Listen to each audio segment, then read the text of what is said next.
Amen. Amen. Can we worship him this morning for how good he is to us? Hey, if you call New City home, can you worship him that he's been leading and paving the way for us for 5 years? Can we just give God praise for that? And for the many people, I know with Sean and Jeff and Bethany and their family, man, God from that day forward has just been blessing our church. And we stand in awe of all that he's doing. And we look forward to what's to come, don't we? Kids, you can head on over to Kids Church. Good morning. Welcome to New City. My name is Chris. I serve as one of the pastors here. Before we jump into our message today, I wanted to have you be thinking about and praying about really one of the biggest events that we have as a church, right? And that is Christmas Eve. On your way out, we'll have these cards that you could take with you to be an invitational piece. A piece that you can be, again, please be praying over those, who you can invite. We have 3 services this year, and we believe they're all going to be filled with people that need to hear the real reason for the season, which is Jesus. Amen? Amen. So 2:30, 4, 5:30, mark your calendar. Make sure you grab a couple of those invites on your way out. Hey, if you're a guest with us, we just want to send a special warm welcome to you. We are so honored that you're here with us, and we believe that you have joined us at a very, very great time today as we're looking at what it means to be the church. What God has called us to be as the church. And here's the truth. We believe that the church is more than just what we're doing here today on Sunday in the walls. We believe that it's alive. We believe that it's the hope of the world, and we believe the church is you and it's me. Right, and so we hope that you have come here today wanting to know more, not only about God's Word, but really what He's called us to be as a people. Here at New City, you know that our vision and our mission is to know Jesus and to make Him known, right? And so we hope that you see that, yes, Sunday morning is really, really important. In fact, I don't know about you, but Sunday is like one of my favorite days of the week. To get together and to come and to look at God's Word together, to pray, to worship what we just did. I think it's a place for us to come and repent, right? Lay all of our stuff and our baggage at the altar to take communion together. All very, very, very important to do. But we are called to be a living, moving mechanism. And that's why we're calling this the living church. Just a quick recap, if you've missed the last couple of weeks, you remember in week 1, we gave you 3 of our values, one which we believe is the highest value that we have as a church. And we do it every week. We have the highest view of God and Scripture. You see, God's Word is our standard of truth. In a world that is full of lies, in a world that is full of mixed messages, we have one standard of truth and one central message, and that is the Word of God. And so everything that we do will be centered around God and His Word. When we know the Word of God, we then understand our second value, which is Jesus being the hero of the story.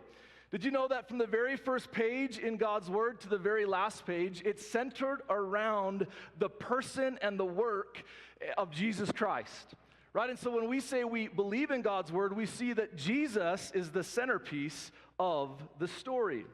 And when we know who Jesus is, right, that He isn't just a good guy, we know that He is Emmanuel, God with us, God in the flesh, who stepped from heaven to earth to live the life that we couldn't live, to die the death that we all deserved, but didn't stay dead. In fact, the Bible says He rose to new life.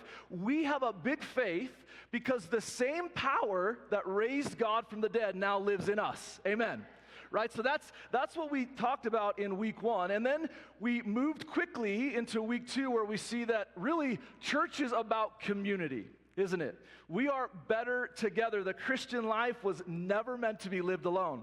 In fact, it was meant to be lived in unity and in purpose and to come together and to do life together. I think the picture of God's Holy Trinity, right? The Father and the Son and the Holy Spirit all working together in community is a picture that that's what God wants for us as well. And then we saw that in a world full of consumers where we come to church and we think church should be all about us, that's just not the truth. We believe that in a consumer-filled world, we're going to be contributors and know that the church isn't just about us. It's about others and bringing them into a relationship with Jesus. And today, I get the opportunity to look at really one of my favorite values that we have as a church. I think it's so very important. I think we see it all throughout Scripture, and that value is that we always bring our best. We're always going to bring our best. Why? Because excellence honors God and inspires people.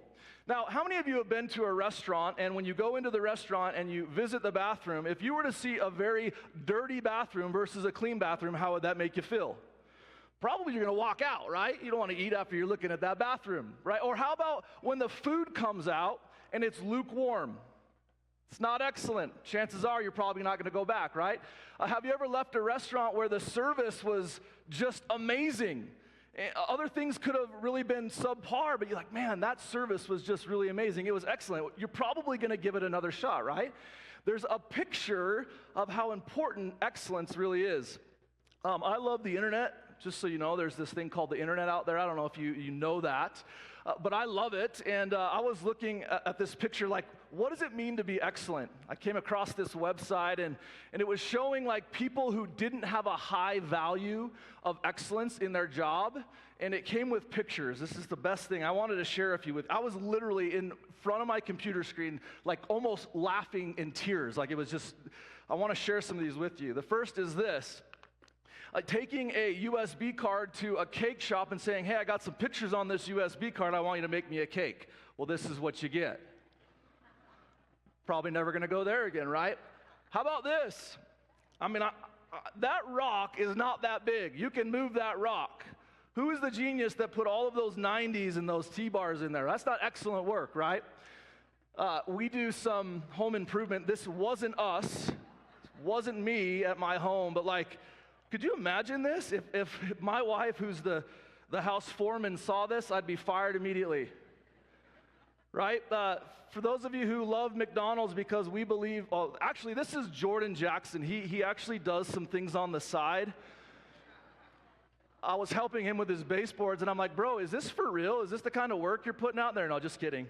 He's actually way, way better than that. God's gift to fast food restaurants, God's gift to us that has by far the manna of heaven, which is McDonald's Coke. Someone got a little lackadaisical and said, now hiring smiling feces. Terrible, let's move on quickly. You know, I think about this, and as I'm just kind of thinking of excellence and the importance of what it is, I maybe want to ask this question of us today when it comes to God. Is God getting our best? Like when we talk about our relationship with God, what is He getting from us? And you know, my hope for us is that we would see not only as a people, individuals, you and me, but as a church, we would see that God deserves our very, very best. And you know, when we look at the pages of Scripture, we see His hand of excellence in all of the pages.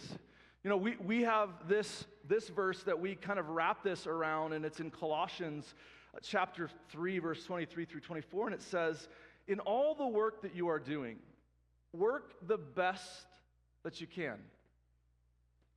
Work as if you were doing it for the Lord and not for people. Remember that you will receive your reward from the Lord, which He promised to His people. You are serving the Lord Christ. You know, I think that there are so many reasons why excellence is important in our lives, both personally and as a church. But really, the most important reason why I think we need to understand a picture of excellence and giving God our best in everything that we do is because our God, friends, is worthy of our best. He is worthy of our best. The King of heaven, the Father of heaven, the master creator of heaven and of earth deserves our best. And you know, when we read God's word, we see this all throughout Scripture. Psalm 145:3 says, great is the Lord and most worthy of praise. His greatness no one can fathom, right? We sang about that today. Great are you, Lord. The author of Chronicles, he echoes that in verse 25, but then he goes on to say in verse 26, for all the gods, little g gods of the nations are idols. And you see, I think what we do in our life is we have these little g gods that have control of us. And so God gets pieces of us. God gets some things of us. Maybe God is even interwoven in the pieces of our life. But does God have all of us? And does he have the best of all of us? Because it says in verse 27, splendor and majesty are made or before him. Strength and joy are his dwelling place. And I love how Timothy says it in chapter 1, verse 17. Now to the King, eternal, immortal, invisible, the only God, be honor and glory forever and ever and ever and ever and ever. And we all said, amen. Right? You see, our God is worthy of our best. He is worthy of our praise. And most importantly, what we need to understand is that excellent creator God, he created you and me as his masterpiece. In fact, what it says in Ephesians 2:10 is that we are the pinnacle of God's creation. And listen, there are people in this room today that need to hear this, that you aren't just an afterthought of God.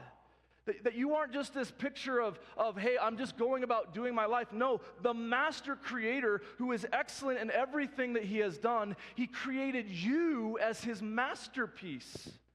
And friends, he did that so that we could bring him glory. It says he created us anew in Christ Jesus so we can do the good things that he has planned for us long ago, to know him and to make him known.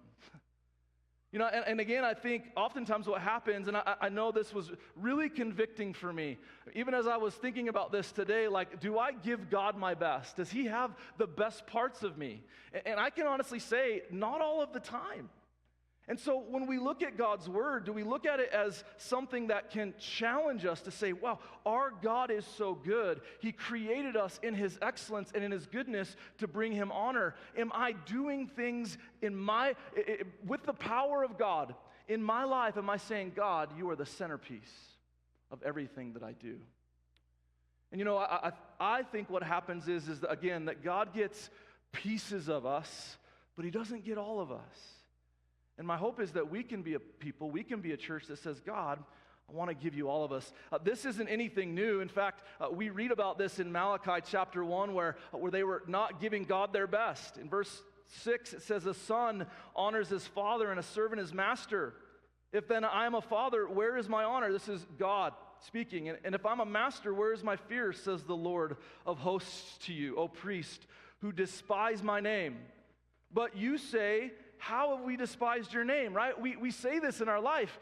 God, I've given you this piece of me, but maybe not all of this piece of me. You still have a big part of me, God. How have I despised your name? How am I not giving you my best? And God says, well, by offering polluted food upon my altar.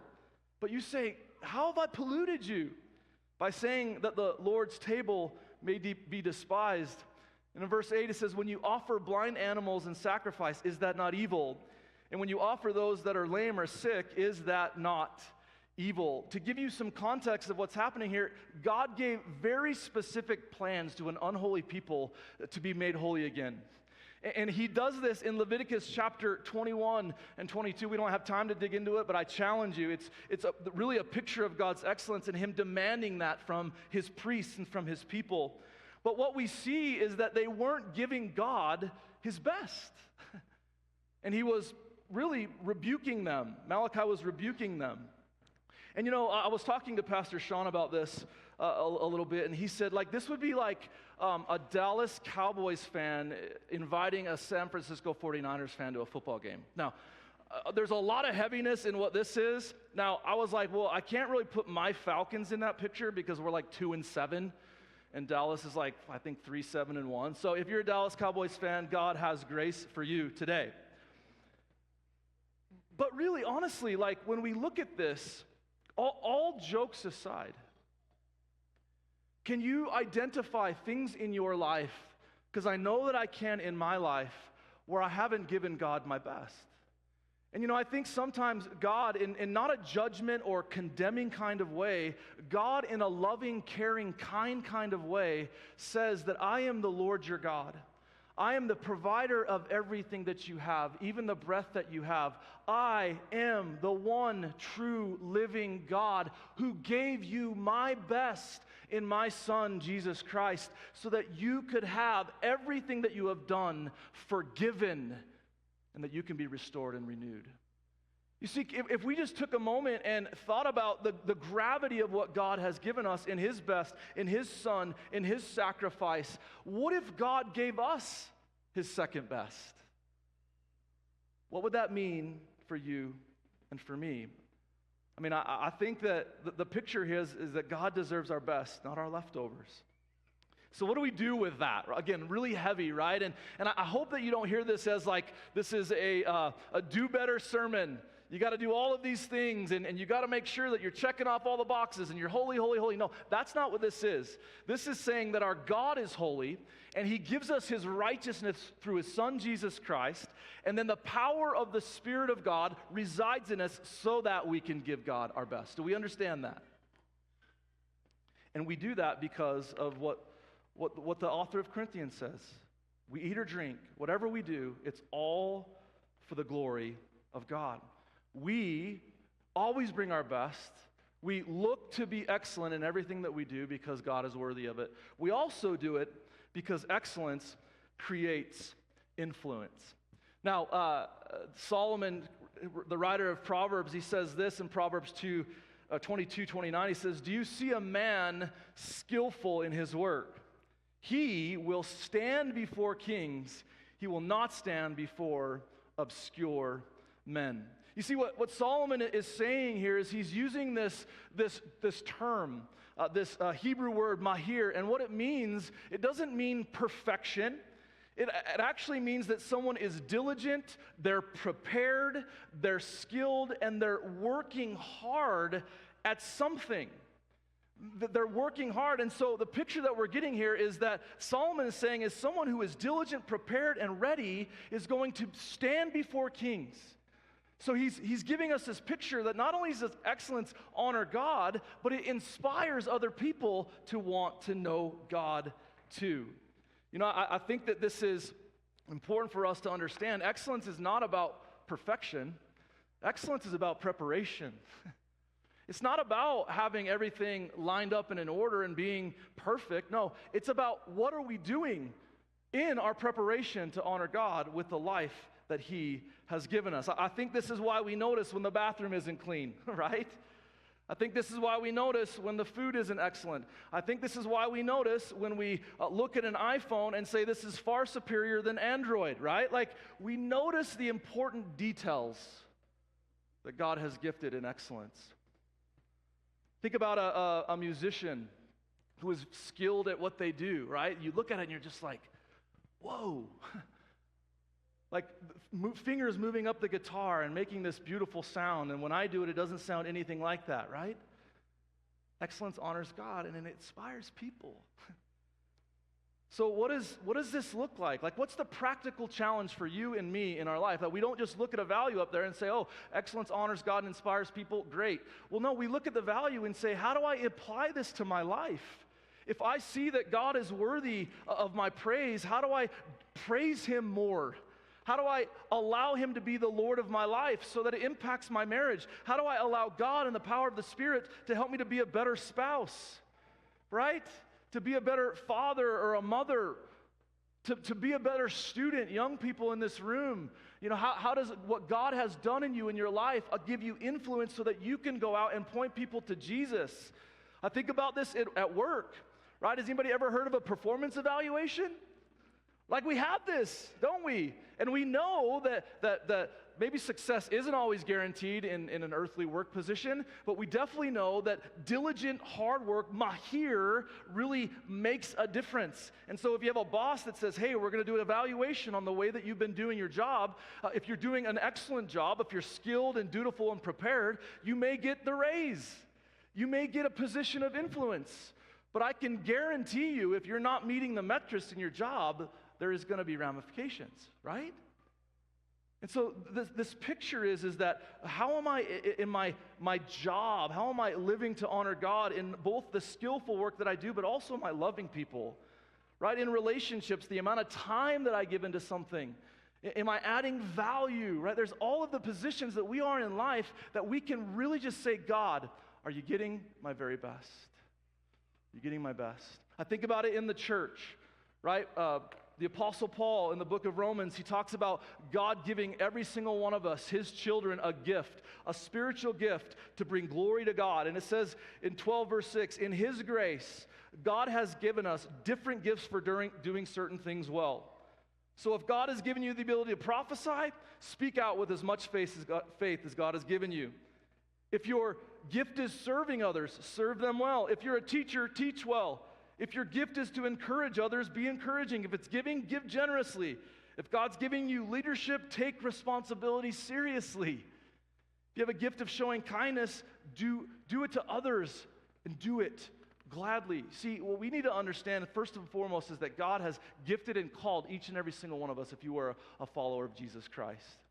And he gives you a gift. And the desire from God and in us and through us is that we would use that gift to point people back to him. So I would say this, are you using your gift? Number one. Number two, are you growing in your gift? Are you challenging yourself to get better in your gift? And number three, is God getting the best of your gift? I mean, this church takes a lot of people using their gifts. You know, from the very beginning, we've had people who have sacrificially given up their time, their treasure, and their talent to make this thing happen. And you know, I think what happens is like, man, we're praying for God to open the next door for us. God, we ask for the next location, for the next building. We just want a home. And we scoop past all that God has done in our church right now. Who would have thought in 5 years that we would be in 2 services pushing 3? Amen. Right? And just think for just a moment as people, if they weren't giving their best. I mean, you know how many people have driven by and said, man, those flags on 193, that's why we're here. How many of us have taken those flags in the middle of the cold and been like, this sucks? I know I did it once. Should probably do it more, sorry. Right? You know, like, we've got a lot of chairs that we got to put out, and there's very few people that have dedicated their time and energy. And you know, like, I thought about this the other day. Do you know that every chair that is set out in this room represents a soul that needs to meet the living God? We don't have to do this. We get to do this. Is God getting our best?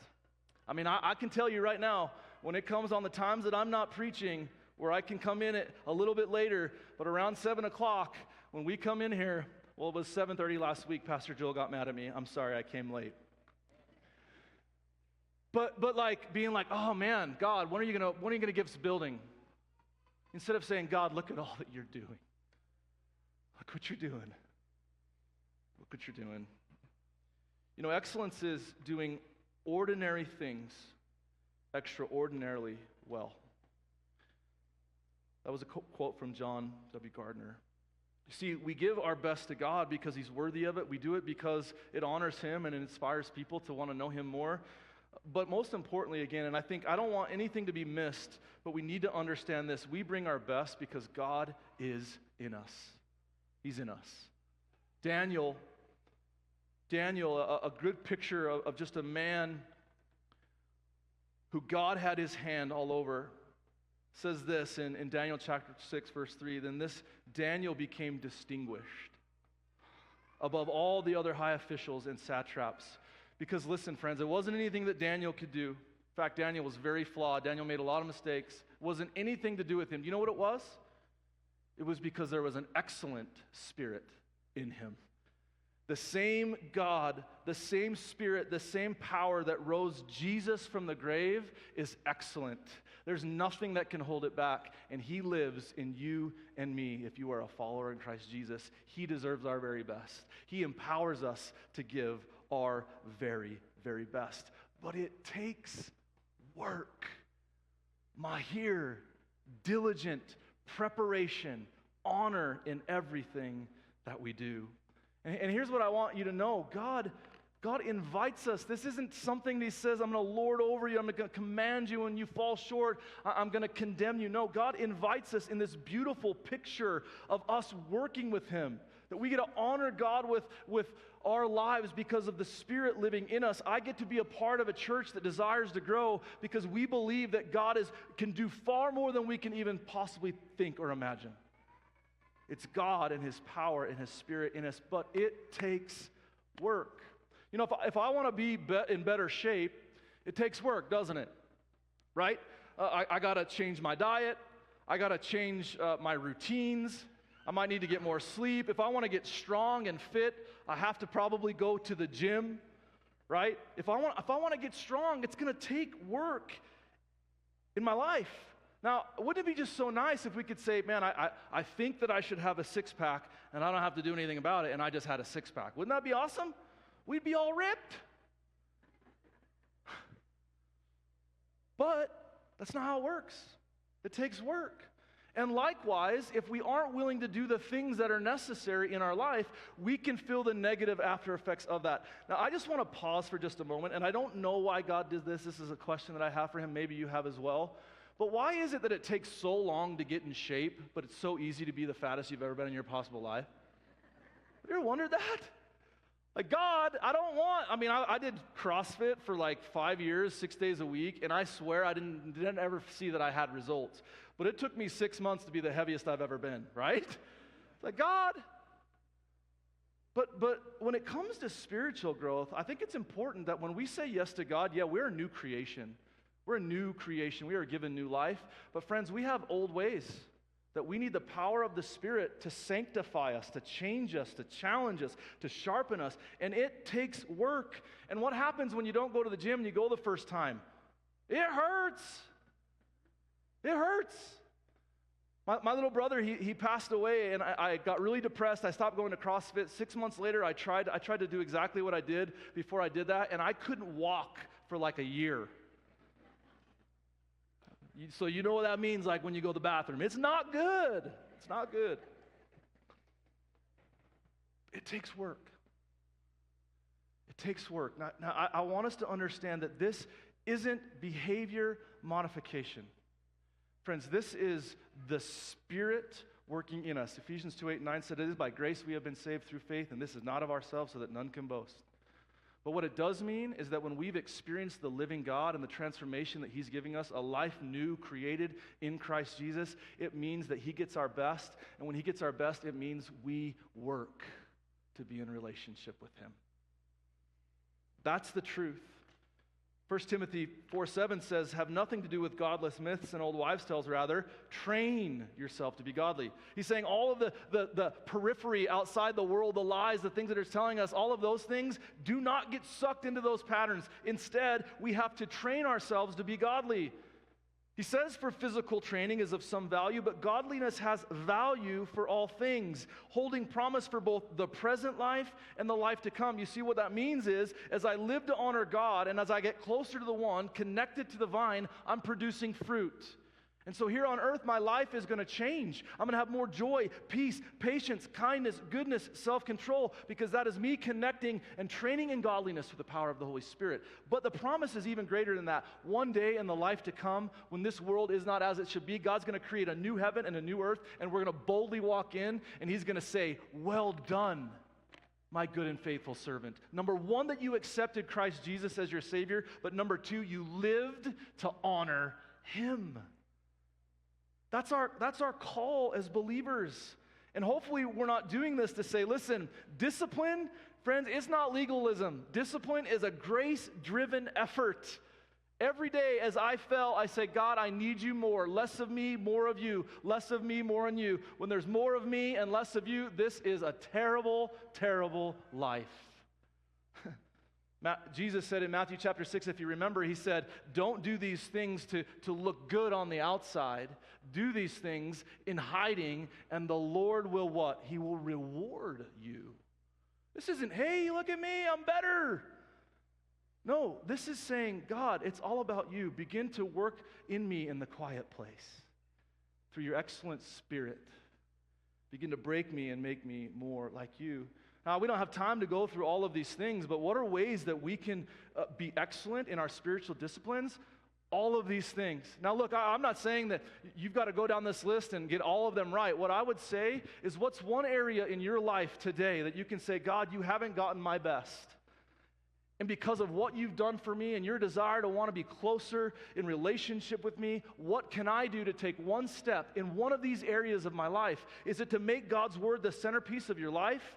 Would you study, memorize, and make God's word the primary way that he shapes us and speaks to us?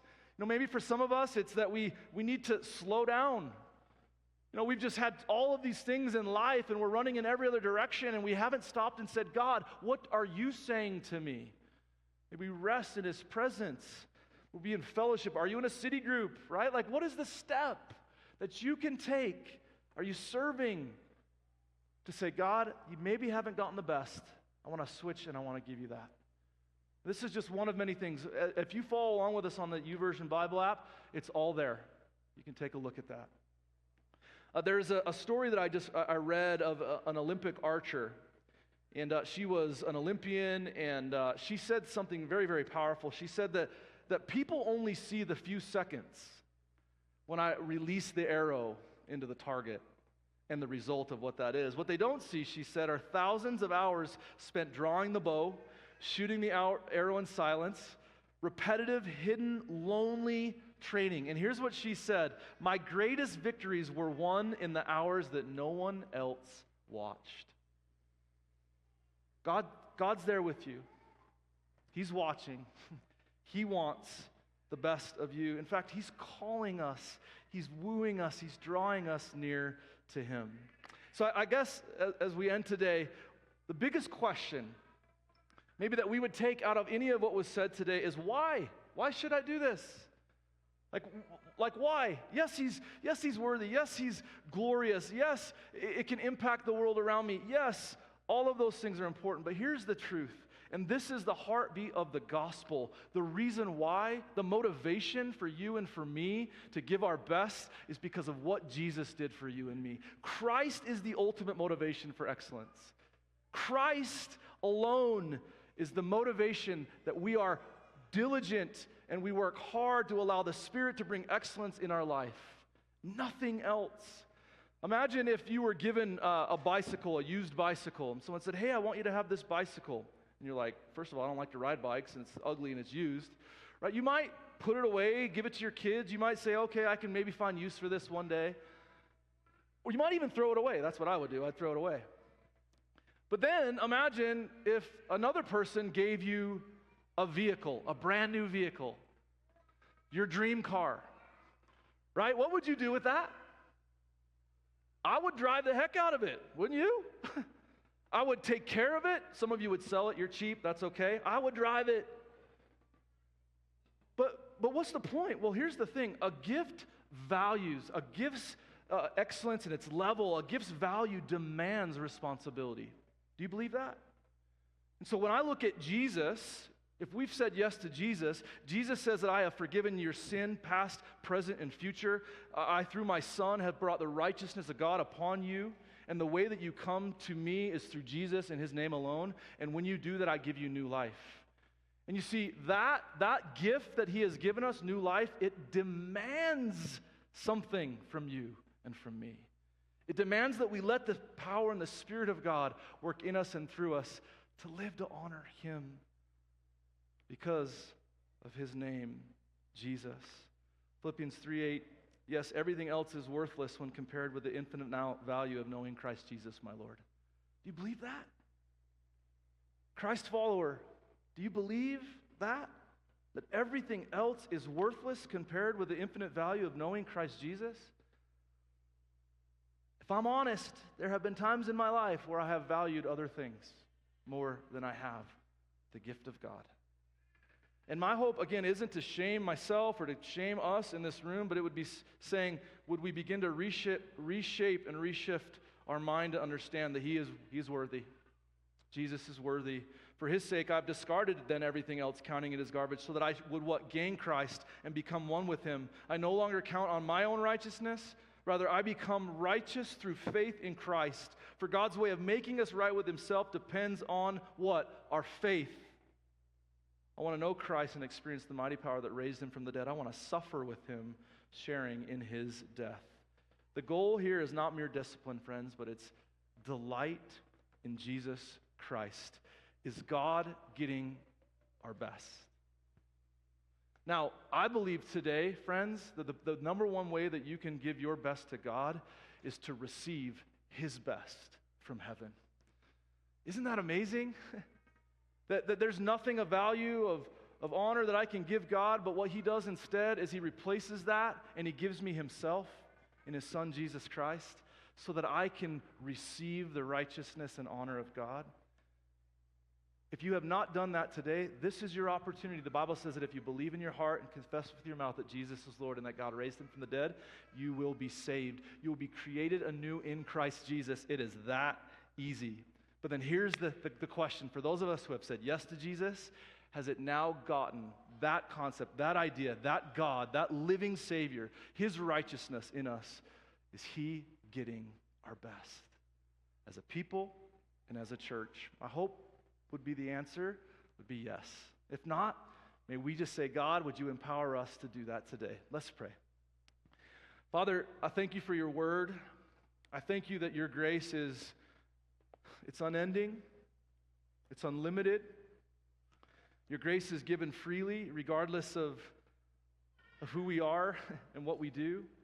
And God, I pray again that today's message, as we look into one of these values that you've called us to be as a church, that you truly would get our best, not because we're trying to get accolades or trying to get position, but God, instead that we have experienced your love and your mercy and your kindness and your grace in us and through us. Let this be an opportunity for us to really self-reflect, God, on ways that we can begin to lay down the things that we've held on, the little g gods, the little idols in our life that we have elevated above you. May we lay them down at your feet today. And would you receive that heart of sacrifice and empower us to stay connected to you as we move forward. In the name of Jesus we pray. Amen.